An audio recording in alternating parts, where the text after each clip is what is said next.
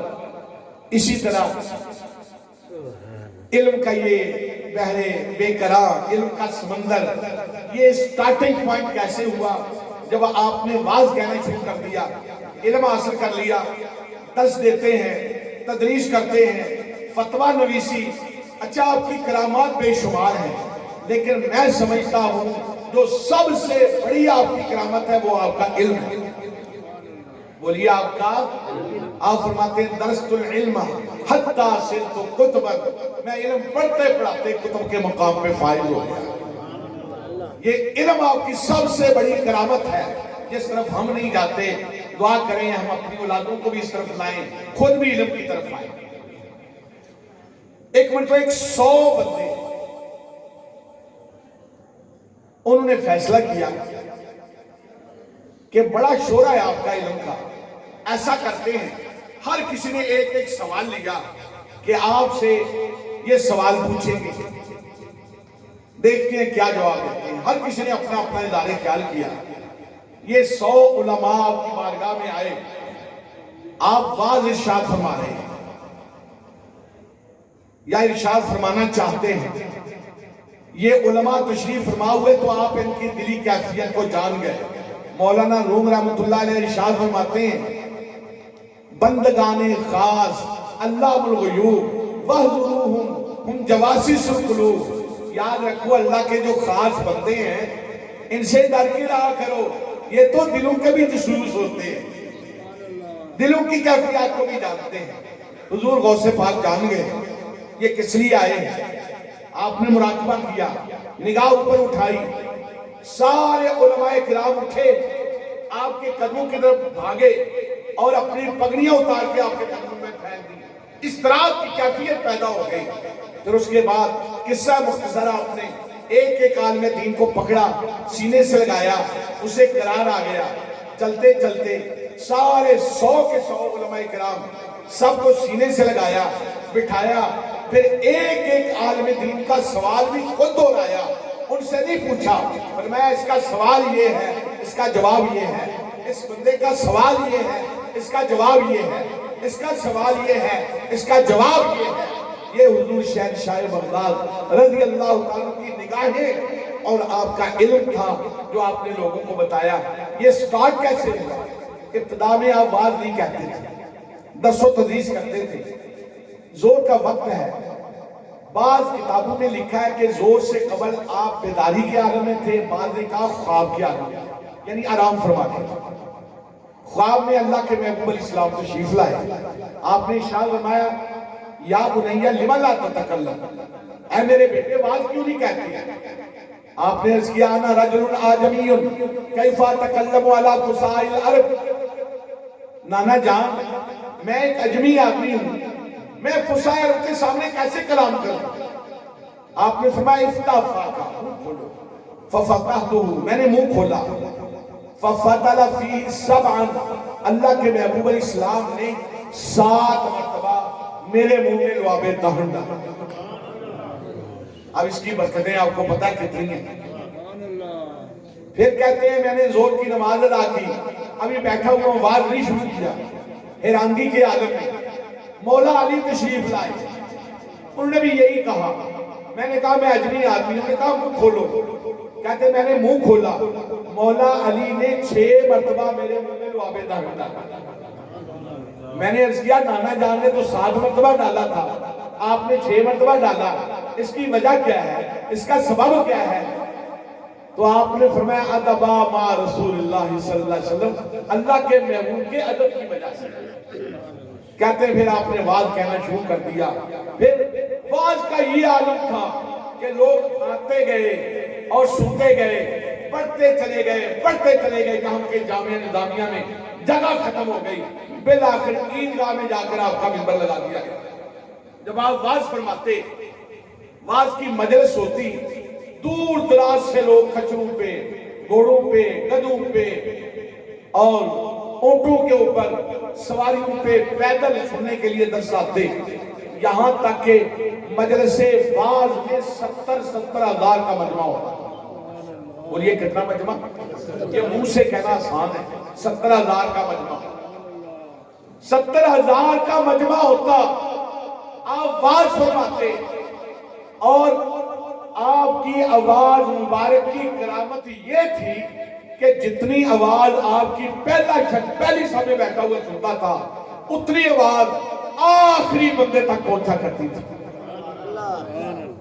70 ہزار مجمع سے خطاب فرماتے، اور پھر اللہ پاک نے جو آپ کو نگاہ بصیرت عطا فرمائی، اس کا یہ عالم قصیدہ غوثیہ شریف میں فرماتے ہیں۔ آخری بات عرض کرتا ہوں، قصیدہ غوثیہ شریف میں فرماتے ہیں نظرت الی بلاد اللہ جمعا کخندلۃ علی حکم اتصالی، میری یہ نگاہ دنیا کے سارے شہروں کو اس طرح دیکھ رہی ہے جیسے تیری کے اوپر رائی کا دانہ رکھا۔ یہ تو حضور کے شہزادے کا، ان کے نگاہوں کا کمال ہے، بتائیے پیارے آقا اسلام کی نگاہوں کی کمال کا کیا ہوگا۔